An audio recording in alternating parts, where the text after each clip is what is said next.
Salut à tous, je suis ravie de vous retrouver dans cette nouvelle vidéo et aujourd'hui je voulais vous parler d'une race qui me tient tout particulièrement à cœur. Je vais vous parler du pur sang anglais. Vous n'êtes pas sans savoir que j'aime énormément cette race et que j'ai appris à la découvrir au moment où j'ai eu Bali, puisqu'effectivement c'est un pur sang anglais. C'est une race que je ne connaissais pas du tout avant lui et au final j'ai vraiment appris à l'aimer au fur et à mesure du temps que j'ai passé avec ce cheval. Et du coup je me suis dit que vous faire une petite vidéo à ce sujet là, ça pouvait être assez intéressant, surtout qu'il y a plein de préjugés sur cette race là. Et je tenais donc à aller creuser un petit peu plus en profondeur pour vous expliquer mon ressenti personnel avec tous les pur sang que j'ai pu rencontrer, puisque oui je n'ai pas qu'une seule référence bien évidemment, j'ai monté et j'ai pu travailler plusieurs pur sang anglais et donc c'est pour ça que je tiens à vous faire part de mon expérience.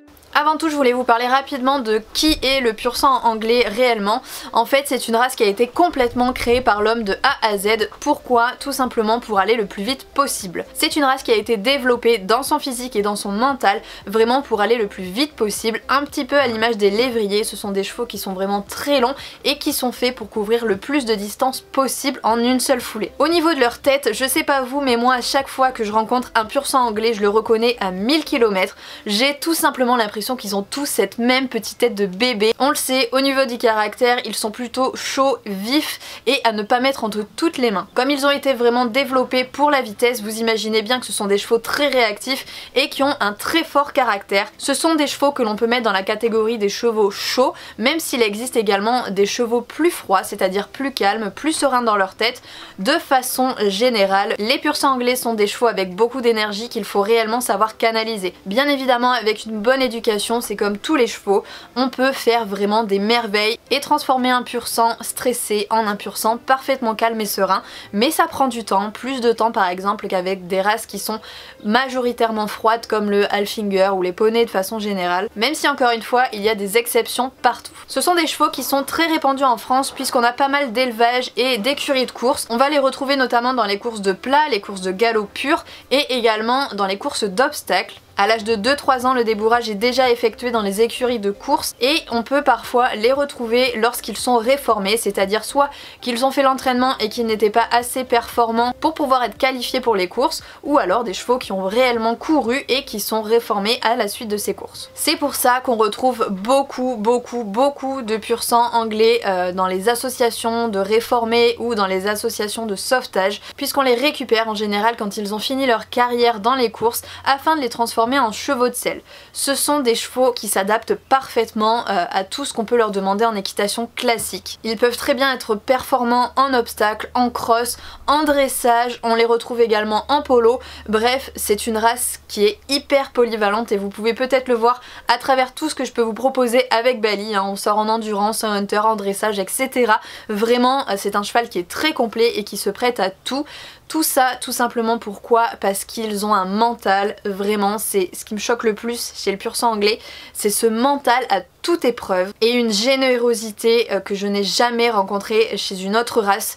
Vraiment, ils sont prêts à se dépasser psychologiquement et physiquement. C'est un petit peu à double tranchant malheureusement, puisqu'ils sont tellement prêts à se surpasser comme ça pour ce qu'on leur demande qu'ils sont parfois prêts à casser physiquement, c'est-à-dire que voilà, si on va vraiment les pousser au-delà de leurs limites, et bien ils ne vont pas hésiter à aller dans ces limites là jusqu'à se détruire psychologiquement ou même physiquement, à vraiment casser, à se créer des problèmes physiques et avoir des douleurs, etc. Ce sont des chevaux encore une fois tellement gentils et tellement profondément généreux qu'ils sont prêts à tout vraiment pour leur cavalier. Si on sait pas ce qu'on fait, si on met trop de force, si on ne sait pas éduquer un cheval qui peut être chaud et qui peut être vraiment sportif, eh bien il faut pas se lancer là-dedans parce qu'on risque d'aller à la catastrophe.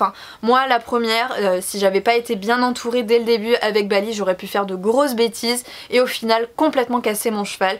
Donc vraiment, oui ce sont des chevaux géniaux, mais faites vraiment attention quand vous vous engagez avec cette race là, il faut vraiment faire attention. Après si vous êtes bien entouré, si vous savez déjà travailler des chevaux, eh bien lancez-vous, allez-y parce que franchement vous allez avoir un retour derrière de la part de votre cheval qui est juste magique. C'est vraiment une race, enfin je vous dis il n'y a pas que Bali encore une fois, j'ai monté d'autres chevaux, j'en ai travaillé d'autres également et à chaque fois on retrouve cette générosité, vraiment ce dépassement de l'animal pour ce qu'on est en train de leur demander. Alors faut toujours voilà, veiller à ne pas aller trop loin, à les respecter dans leur apprentissage, à respecter vraiment ce qu'ils nous donnent pour pouvoir développer encore une fois cette fabuleuse relation qu'on peut avoir avec cette race là. Je pense qu'on a pas mal de préjugés sur eux, puisque si c'est mal fait, effectivement ça peut courir à la catastrophe, hein. Un cheval qui est déjà chaud, qui est hyper sensible, sur lequel on sait pas trop ce qu'on fait, bah forcément ça peut faire effet cocotte minute, et forcément à ce moment là n'importe quel cheval on le qualifierait de fou,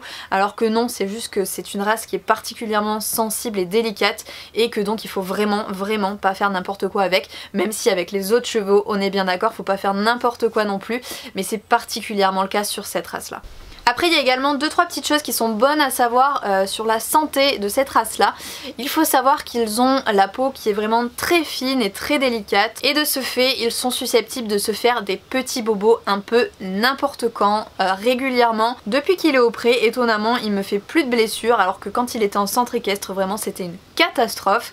Pour autant c'était totalement sécurisé, hein. Les box étaient vraiment plus clean qu'ici, il y avait moins de choses qui dépassaient tous les côtés, mais il arrivait quasiment tous les jours à me faire une nouvelle blessure. Alors c'était 3 fois rien, hein. Vraiment c'est une petite égratignure, mais c'était toujours à peu près très bien placé sur des endroits où je plaçais ma selle, la sangle et les protections. Voilà, à chaque fois il se débrouillait pour très bien mettre ces petites blessures là de façon à ce qu'il ne soit pas travaillé durant à peu près une petite semaine. Donc pour le coup c'était toujours assez embêtant, mais bon ça se soigne très rapidement. Mais c'est vrai que j'ai beaucoup de retours de propriétaires de pur sang anglais qui me disent comme ça qu'ils ont tout le temps des petits bobos. Voilà, encore une fois c'est 3 fois rien, mais c'est tellement casse-pied. Autant sur le plan santé je trouve pas que ce soit une race particulièrement fragile au niveau des intestins, etc.